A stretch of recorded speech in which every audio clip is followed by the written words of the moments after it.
Hello सलाम नमस्कार। आप सभी भाव भैया का आपके अपने अध्ययन क्लासेस में एक और बार स्वागत है।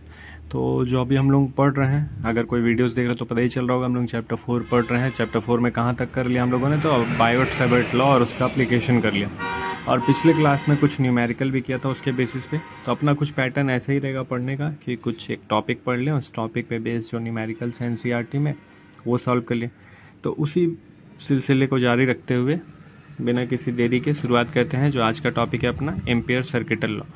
देखो, हम ऐसा चाह रहे हैं कि वीडियो बहुत लंबा ना बने, छोटे टाइम का वीडियो बने, एकदम काम का वीडियो बने कि देखें और सीखें और निकलें। ऐसा नहीं कि बहुत यहाँ रह के टाइम पास कराना है। Comedy nights with Rahul Mishra नहीं चल रहा है यहाँ पे। वो भी कर सकते हैं, वो भी टैलेंट है मेरे में, वो भी करते थे, मतलब कर सकते हैं। तो लेकिन हम चाहते नहीं कि टाइम वेस्ट किया जाए, क्योंकि यहाँ पे जहाँ पे हम वीडियो बना रहे हैं यार, आधे घंटे का वीडियो 3 GB का बन जा रहा है, उसको जैसे तैसे क्रॉप करके 1.5 GB का कर रहे हैं, उसके बाद अपलोड किया जा रहा है। अपलोड करने में भी यहाँ पे नेटवर्क इतना स्ट्रांग है कि मज़ा ही आ जा रहा है। तो इसलिए हम नहीं चाहते हैं कि एनी हाउ किसी तरीके से बड़ा वीडियो बने। तो सीधा सीधा हम लोग टॉपिक पे चलेंगे। एक एक टॉपिक कोशिश कर रहे हैं कि एक दिन में निपट जाए। तो आज जो हम लोग पढ़ने वाले हैं वो है अपने पास एम्पेयर सर्किटल लॉ। तो पिछले क्लास में हम लोग क्वेश्चंस देखे थे, तो एनसीईआरटी का 4.4 एक्सरसाइज तक हो गया था। और आज का जो टॉपिक अपने पास है एम्पेयर सर्किटल लॉ। सबसे पहले जाना चाहिए क्यों है भाई, क्या ज़रूरत है इसका, क्यों आया अपने जीवन में ये। अभी तक बायोट-सैवर्ट लॉ था, तो ये क्यों आया। अब देखो, सबसे पहले कोई भी चीज़ होता है, अगर कोई भी चीज़ स्टार्ट होता है, मतलब अगर हम लोग बात करें, सबसे पहले हेनरी ओरस्टेड एक्सपेरिमेंट आया, लेकिन उससे रिलेटेड मैग्नेटिक फील्ड निकालने का कार्यक्रम किए हैं अपने पास बायोट-सैवर्ट। लेकिन मैग्नेटिक फील्ड निकाले हैं कई अलग अलग तरीके से निकाले हो, मतलब स्ट्रेट वायर के लिए अलग कहानी हो गया, क्लोज लूप के लिए अलग कहानी हो गया, उसमें स्पेशल कैसे जाए। तो अब कोशिश किया जाता है ना, कोई चीज़ आता है तो उसके बाद अगला कोशिश होता है उस चीज़ को सिंपल कैसे रखा जाए। सिंपल मतलब आसानी से समझा जा सके, आसानी से पढ़ा जा सके। तो एम्पेयर सर्किटल लॉ उसी चीज़ को आगे बढ़ाता है, मतलब बायोट-सैवर्ट लॉ ही को रिलेट करता है, लेकिन सिंपल तरीके से।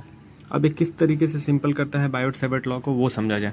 तो एम्पेयर सर्किटल लॉ का जो स्टेटमेंट है पहले उसको जान लिया जाए, लिख लिया जाए। तो ये कहता है कि जो लाइन इंटीग्रल है अरे यार पेन तो चल, द लाइन इंटीग्रल। अब लाइन इंटीग्रल हम लोग कब इस्तेमाल करते हैं, किसी भी क्लोज्ड लूप के लिए। ये जब लाइन इंटीग्रल लिखा जाएगा तो क्लोज्ड लूप के लिए इस्तेमाल किया जाए। The line integral of magnetic field, पहले स्टेटमेंट लिख लेते हैं फिर समझाएंगे। The line integral of magnetic field over the closed loop, over the closed loop is mu naught times a current passing through the loop। अब देखो, यहाँ बहुत अच्छा राइटिंग मैंने लिखे, फिर से हम बता दें कि नोट्स मिल जाएगा लास्ट में। जो हम बोल रहे हो वो सुनो, क्या बोले।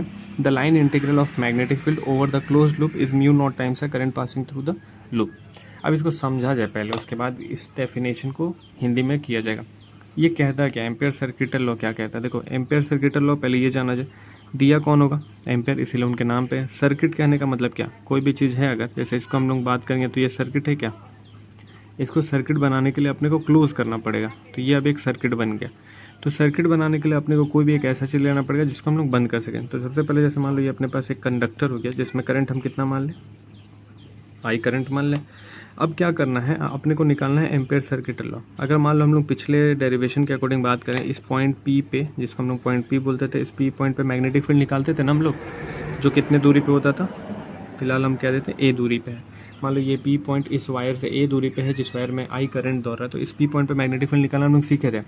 इसी चीज़ को निकाला जाएगा एम्पेयर सर्किटल लॉ से, लेकिन बस एक लाइन के फॉर्मूले में। वो लाइन का फॉर्मूला क्या है, जिस भी पॉइंट पे अपने को मैग्नेटिक फील्ड निकालना है किसी भी कंडक्टर की वजह से, किसी भी कंडक्टर की वजह से, उस पॉइंट को हम लोग एक क्लोज लूप में चेंज कर देंगे। तो यहाँ पे जो सबसे सिंपल क्लोज लूप होगा वो सर्कल होगा, तो एक क्लोज लूप में चेंज कर दें। देखो, इस पी पॉइंट से रिलेट करता हुआ एक क्लोज लूप हम बना लिए। ये जो क्लोज लूप है, यही इनका कहना है, line integral of magnetic field over the close loop. कह रहा है कि लाइन इंटीग्रल मल्टीपल। अब लाइन इंटीग्रल मल्टीपल ये होता है कि किसी भी क्लोज लूप के लिए हम लोग लाइन इंटीग्रल मल्टीपल, ये जो हम लोग बात करें क्लोज सरफेस के लिए बात करें, तो हम लोग इस क्लोज सरफेस के लिए क्या निकालना है, मैग्नेटिक फील्ड। वही बात, ये जो अपने पास लेंथ होगा इसको हम लोग कैपिटल है, तो स्मॉल एलिमेंटल लेंथ को हम लोग क्या बोल देंगे, डीएल। तो ये जो अपने को निकालना है किसके लिए, मैग्नेटिक फील्ड निकालना है पूरे डीएल के लिए। अगर हम केवल यही बोलते हैं बी डीएल, मतलब मैग्नेटिक फील्ड निकाल रहे केवल इसके लिए, इस एलिमेंटल लेंथ के लिए। लेकिन जब इंटीग्रेट कर दिए तो पूरे क्लोज्ड लूप के लिए निकाल दिए। तो line integral of magnetic field over the close loop is mu not times मतलब multiply a current passing through the loop, मतलब इस लूप से कितना करंट पास करते हो, इस लूप से आई करंट पास करा तो आई, यही है अपने पास फॉर्मूला। अगर हम लोग बात करें एम्पेयर सर्किटल लॉ से, अगर हमको इस पी पॉइंट पे मैग्नेटिक फील्ड निकालना है तो इसी फॉर्मूले का भी इस्तेमाल करना पड़ेगा। इसको भी डिराइव करिए, तो डेफिनेशन से हमें फॉर्मूला लें, लेकिन डेरिवेशन भी तो जरूरी है, समझना जरूरी है यार। हो जाएगा। एक और बार देखो क्या बोला है कि किसी भी कंडक्टर के अपना किसी पॉइंट पे मैग्नेटिक फील्ड निकालना, तो बायट सावर्ट लॉ तो है ही अपने पास, लेकिन उसी चीज़ को सिंप्लीफाई करके आसानी से सॉल्व करने के लिए हम लोग क्या कर सकते हैं, एम्पेयर सर्किटल लॉ का इस्तेमाल कर सकते हैं। तो उस पॉइंट को हम लोग एक क्लोज लूप में चेंज कर देंगे। सबसे सिंपल क्लोज लूप सर्कल, वो अपने पे डिपेंड करेगा हम लोग कैसा लेंगे, चीज़ों को देखा जाएगा, जिस हिसाब से जरूरत पड़ेगा उस हिसाब से करेंगे। लेकिन यहाँ पे सबसे सिंपल क्या हो गया अपने पास, एक सर्कुलर क्लोज लूप। तो ये जो क्लोज लूप के लिए हम लोग मैग्नेटिक फील्ड निकालेंगे वो ये हो गया, magnetic field due to close loop. ठीक है, वो कितना हो जाएगा, म्यू नॉट टाइम्स मतलब म्यू नॉट कांस्टेंट होता है, म्यू नॉट टाइम्स किसका, करंट थ्रू द लूप, इसमें कितना करंट पास करा। तो यही था एम्पेयर सर्किटल लॉ। अब इस चीज़ का हम लोग डेरिवेशन देख लीजिए, काले पेन से लिखेंगे ना, डेरिवेशन। अब डेरिवेशन में देखो क्या क्या है अपने पास, हम लोग को क्या निकालना है, बी निकालना है। कौन से पॉइंट पे, इस पॉइंट को पी बोल देते हैं, बी एट पी। वो क्या फार्मूला हो जाएगा, तो अगर हम लोग को याद हो इनफाइनाइट वायर के लिए कुछ यही था, क्या फार्मूला दिख रहा ना, हाँ लिख तो रहा, तो यही है अपने पास, B is equal to mu not I upon 2 pi A, ये था। लेकिन अगर हम लोग बात कर लें B for D L will be क्या हो जाएगा, मतलब अगर मैग्नेटिक फील्ड इस स्मॉल एलिमेंट के लिए निकालना तो क्या हो जाएगा, बी डॉट डी एल। लेकिन ये क्या हुआ, केवल स्मॉल एलिमेंट के लिए, डी एल के लिए हुआ।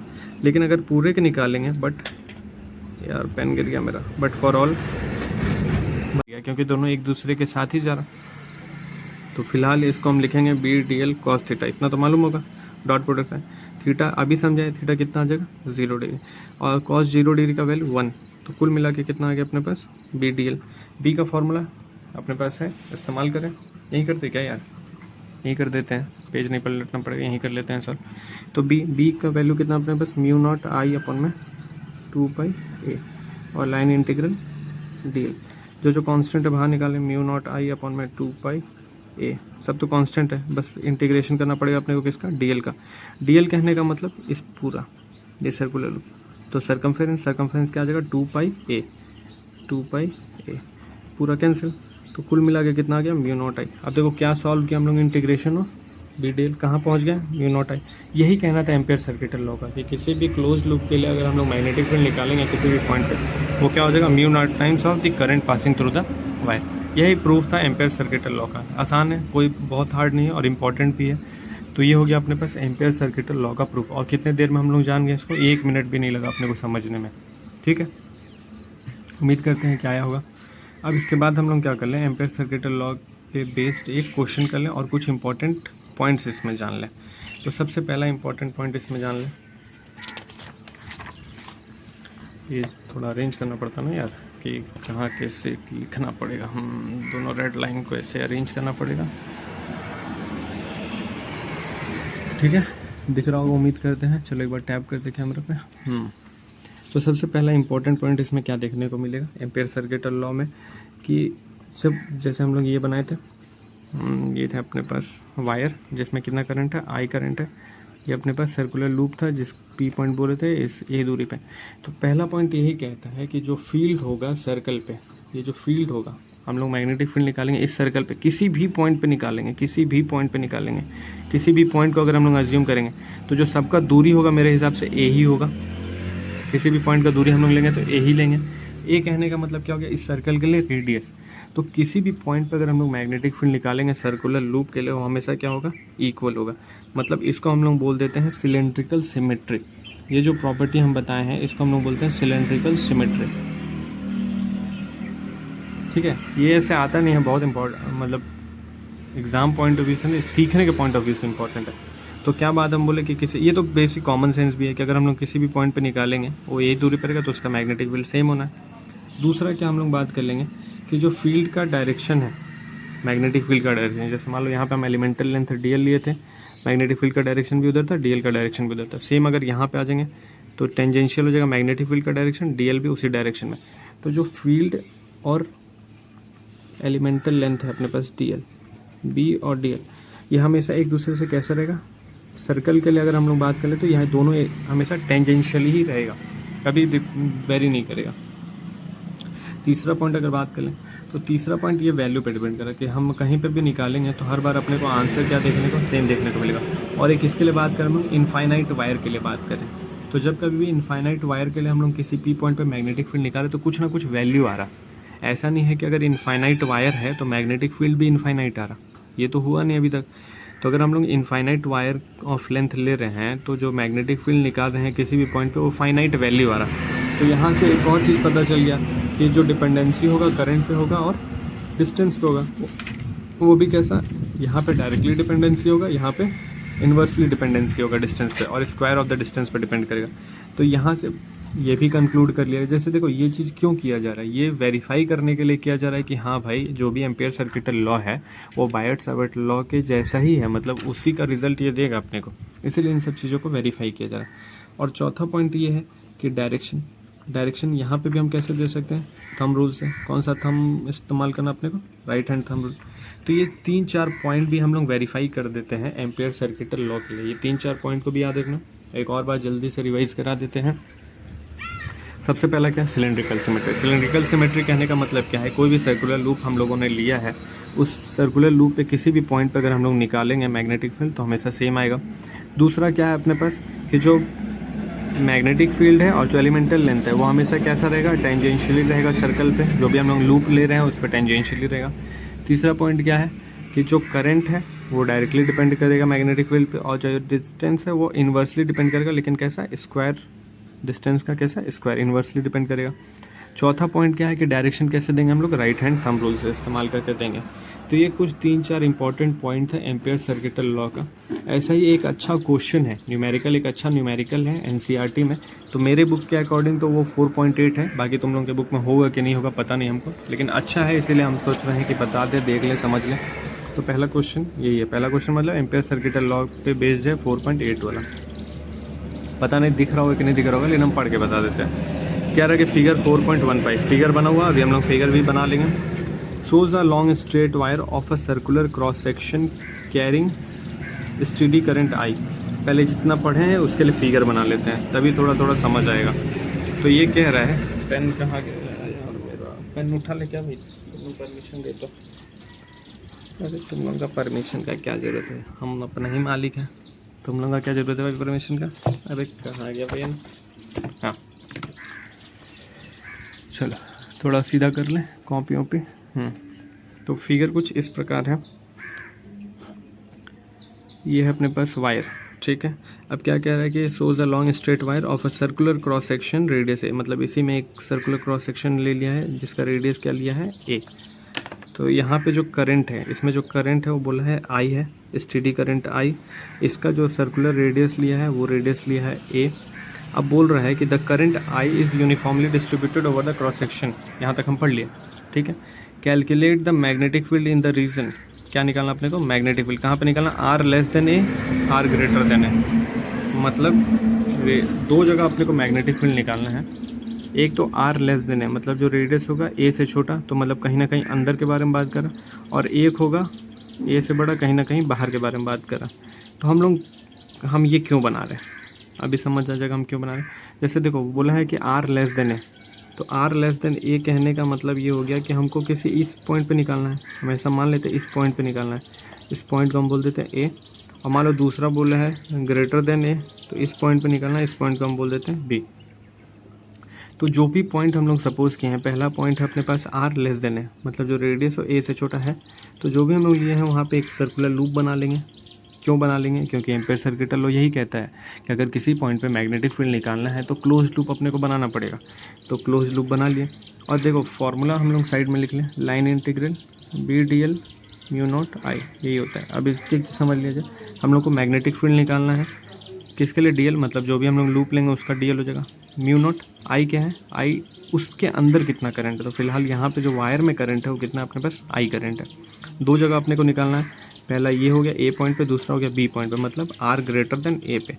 तो इसको हम बोल देते हैं आर, इसको बोल देते हैं R2, R1 R2 बोल देते हैं, ठीक है।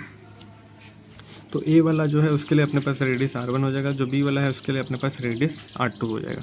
तो सबसे पहले हम लोग कोशिश करते हैं कैलकुलेट करने का बाहर के लिए, के अंदर के लिए, अंदर के लिए करते हैं। पहले अंदर से शुरू करते हैं तब बाहर की तरफ जाएंगे। तो सबसे पहले जो हम लोग कैलकुलेशन कर रहे हैं, ए नंबर जो अपना कैलकुलेशन है वो है R greater than A, that is R2 के लिए हम लोग कैलकुलेशन कर रहे हैं। तो जो अगर हम लोग बात कर ले R2 के लिए कैलकुलेशन करना है तो क्या क्या देखना पड़ेगा। तो फॉर्मूले के अकॉर्डिंग अपने पास क्या होना चाहिए, बी निकालना अपने को, DL होना चाहिए, म्यू नॉट I होना चाहिए। तो देखो तो यहाँ पे थोड़ा सा खेल है I के लिए, समझना है, कोशिश करना समझने का, और हम भी कोशिश कर रहे हैं समझाने का। इस पूरे वायर में जो करंट हो कितना है, I है। मतलब इस पूरे सर्कुलर लूप में ये जो ए और रेडियस वाला सर्कुलर लूप है इसमें करंट कितना है, I है। लेकिन क्या इसमें भी उतना ही करंट है, इसमें तो उतना करंट नहीं है, इसमें तो कुछ और करंट है। वो करंट कितना है वही निकालना पड़ेगा अपने को। तो अगर हम लोग बात कर लें, ये जो सर्कुलर लूप दिया हुआ अपने को, जो है अपने पास पाई ए स्क्वायर, इस सर्कुलर लूप में करंट कितना है, I। तो हमको निकालना है इस पाई R1 स्क्वायर सर्कुलर लूप का करंट। तो 1 का वैल्यू कितना हो जाएगा, I अपॉन में पाई ए स्क्वायर। हम लोग को निकालना है पाई R1 स्क्वायर में करंट कितना हो जाएगा। तो क्या ये समझ आया है भाई मेरे, पाई से पाई को मार देंगे तो यहाँ आ जाएगा I A square R1 square. तो जो करंट अपने को देखने को मिलेगा इस छोटे वाले सर्कुलर लूप में, मतलब R1 लूप में, वो करंट इतना देखने को मिलेगा। एक और बार समझ लिया जाए क्या क्या है अपने पास। हम लोग बात कर रहे हैं सबसे पहले अरे यार यहाँ लिखे कुछ और हैं, कर कुछ और रहे हैं। हम निकाल रहे हैं अंदर के लिए ना, R लेस देन ए के लिए निकाल रहे हैं, मतलब R1 के लिए निकाल रहे हैं। R लेस देन ए मतलब अंदर के लिए निकाल रहे हैं। तो अंदर के लिए बात करेंगे, जो सर्कुलर लूप अपने को दे रखा है उस सर्कुलर लूप में करंट कितना है, I करंट है। तो मतलब जो सर्कुलर लूप अपने पास है पाई ए स्क्वायर वाला जो दे रखा है उसमें करंट कितना है, I। लेकिन अपने को निकालना है पाई R1 स्क्वायर के लिए कि पाई R1 स्क्वायर में करंट कितना है। तो पाई R1 स्क्वायर में करंट निकालने के लिए ये प्रोसेस कर सकते हैं, जैसे मान लो 10 चॉकलेट का दाम 100 रुपया, 1 चॉकलेट का दाम 5 चॉकलेट का दाम, वही तो काम किए हैं भाई मेरे यहाँ पे, अगर दिख रहा हो ये वही काम किए हैं कि टोटल जो एरिया है उसमें I करंट 1 के लिए ये वैल्यू हो जाएगा, और जितने के लिए अपने को निकालना उसके लिए ये वैल्यू हो जाएगा। तो अपना जो रिक्वायर्ड करंट है, मतलब ये जो I का वैल्यू था वो मिल गया अपने को। अब हम लोग क्या करेंगे, सॉल्व करेंगे। तो सॉल्व करने के लिए एम्पेयर लॉ इस्तेमाल कर लिया जाए। Ampere circuital law. यार थोड़ा हाईवे पे है तो गाड़ी वाड़ी का आवाज़, हाईवे पर मतलब हाईवे पे हम नहीं बैठे हैं, हम सड़क पे नहीं हैं, हम रूम में हैं, लेकिन मेरा जो रूम है वो हाईवे के नज़दीक है, तो इसलिए गाड़ी वाड़ी का आवाज़ आता होगा। हाँ, तो एम्पेयर सर्किटल लॉ क्या था, line integral of BDL is equals to mu naught I। ये होता है अपने पास फॉर्मूला। अगर हम लोग बात करेंगे, अपने को निकालना है म्यू नॉट I अपने पास कितना है, I है अपने पास I R1 स्क्वायर अपॉन में ए स्क्वायर। और भी कुछ अगर हम लोग बात कर लें तो ये जो निकालना है अपने को, ये कुछ होगा क्या, ये समझ आ रहा है। अब लाइन इंटीग्रल अगर हम लोग बात कर लें तो 2 पाई हम लोग किसके लिए निकाल रहे हैं, अंदर वाले के लिए। तो अंदर वाले के लिए क्या हो जाएगा R1, फिर यहाँ पे हो गया mu naught I R1 square upon में ए स्क्वायर। रीअरेंज कर लें, B is equals to mu naught I R1 square upon में 2 पाई ए स्क्वायर और साथ में R1। तो कोई किसी से ख़त्म, तो mu naught I R1 upon में 2 पाई ए स्क्वायर। तो ये जो एक फार्मूला या फिर एक एक्सप्रेशन निकल के आया, ये एक्सप्रेशन जैसे तुम लोगों को दिख नहीं रहा होगा ना यार, यही मिस हो जाता, हम करते चल जाते भावनाओं में बहते हुए, फिर पता ही नहीं चलता कहाँ पहुँच गए। तो कुछ नहीं, जैसे ये फार्मूला होता है अपने पास, I का वैल्यू रखे, जो I का वैल्यू था वो I का वैल्यू रखें। यहाँ B बाहर चल गया, B का वैल्यू निकालना है, DL को इंटीग्रेट करेंगे तो 2 पाई R1 मिलेगा, इधर भेज दिए रीअरेंज करके, ये मिला अपने को। तो यहाँ जो B का डिपेंडेंसी है R पे, क्योंकि हम लोग जो R लिए उसी पे देखना, तो B जो है डायरेक्टली डिपेंड कर रहा है R1 पे। मतलब क्या देखने को मिल रहा है कि अंदर अगर हम लोग बात करें सर्कुलर लूप के अंदर जो मैग्नेटिक फील्ड है वो रेडियस पे, मतलब वो डिस्टेंस पे डायरेक्टली डिपेंड कर रहा है। ठीक है, जितना पास आएंगे मैग्नेटिक फील्ड बढ़ेगा, जितना दूर जाएंगे मैग्नेटिक फील्ड बढ़ेगा, तो डायरेक्टली डिपेंड कर रहा है। ये हो गया। अब यही चीज़ हम लोग निकालें दूसरे कंडीशन के लिए, यहीं पे कर लेते हैं, दिख रहा होगा उम्मीद करते हैं। दूसरा केस क्या है अपने पास, B। दूसरा केस है अपने पास, अरे यार ये हवा भी तो परेशान कर रहा है। तो R greater than A, that is R2, मतलब हम लोग कौन से पॉइंट के लिए बात करें, ये B पॉइंट के लिए बात करें जिसका रेडियस हम लोग क्या मान कर रखें, R2 मान कर रखें। तो यहाँ पे भी डायरेक्ट हम लोग बात करें, यहाँ पे देखो यहाँ तो कोई टेंशन ही नहीं है, अगर हम जितना भी बड़ा ले उसके करंट, उसके अंदर तो करंट आ ही रहेगा, करंट में कोई चीज़ ना, क्योंकि यहाँ कुछ है ही नहीं, तो करंट तो आ ही रहेगा ना। जैसे मान लो ये लूप हम लिए हैं, इस लूप के अंदर अगर हम लोग करंट बात कर लेंगे तो यही करंट तो रहेगा, उसके अलावा थोड़ी कुछ रहेगा। तो यहाँ पे कोई टेंशन नहीं, यहाँ पे हम लोग डायरेक्ट कर सकते हैं। तो we have circuital law, Ampere circuital law क्या है, line integral B D L mu not I. तो यहाँ पे अगर हम लोग बात कर लेंगे तो B bar line integral D L mu not I, B निकालना है, म्यू नॉट आई रहेगा ही, डी एल के जगह पे क्या लिख देंगे, तो pi R two, 2 pi R two. उम्मीद करेंगे समझ आएगा। अब यहाँ पे जो बी का डिपेंडेंसी आर पे कैसा है, इन्वर्सली है। अब देखो बहुत अच्छा क्वेश्चन है इस चीज़ों को समझने के लिए। अगर हम लोग अंदर हैं तो जो मैग्नेटिक फील्ड है डायरेक्टली डिपेंड करता है, अगर हम लोग जैसे ही बाहर चले गए, इस लाइन के बाहर चले गए, तो जो मैग्नेटिक फील्ड है इन्वर्सली डिपेंड कर रहा है, यहाँ पे दिख रहा होगा इन्वर्सली डिपेंड कर रहा है। अब इन दोनों के लिए अगर हम लोग ग्राफ बनाने जाएँ तो ग्राफ कैसा देखने को मिलेगा वो समझ लिया, बहुत अच्छा चीज़ है, मतलब मेरे हिसाब से तो बहुत अच्छा चीज़ है। अगर समझ आ रहा होगा तो तुम लोग को भी मज़ा आना चाहिए कि अगर हम लोग किसी वायर के अंदर मैग्नेटिक फील्ड निकाल रहे हैं तो डायरेक्टली डिपेंड करता है, लेकिन अगर वायर के बाहर चले जा रहे हैं तो इन्वर्सली डिपेंड कर रहा है। अब अगर इसका ग्राफ बनाया जाए तो कुछ ऐसा देखने को मिलेगा, ये हो गया अपने पास B और ये हो गया अपने पास R। हम लोग दो कंडीशन लिए थे, एक बार जो डिपेंड कर रहा था डायरेक्टली, कब, इनसाइड, तो डायरेक्टली डिपेंड कर रहा मतलब ग्राफ कुछ ऐसा बनेगा, समझ आ रहा बात। और ये कब तक बनेगा, जब तक हम लोग बाउंड्री पर पहुंचेंगे, और बाउंड्री वाला रेडियस अपने पास कितना था, A था।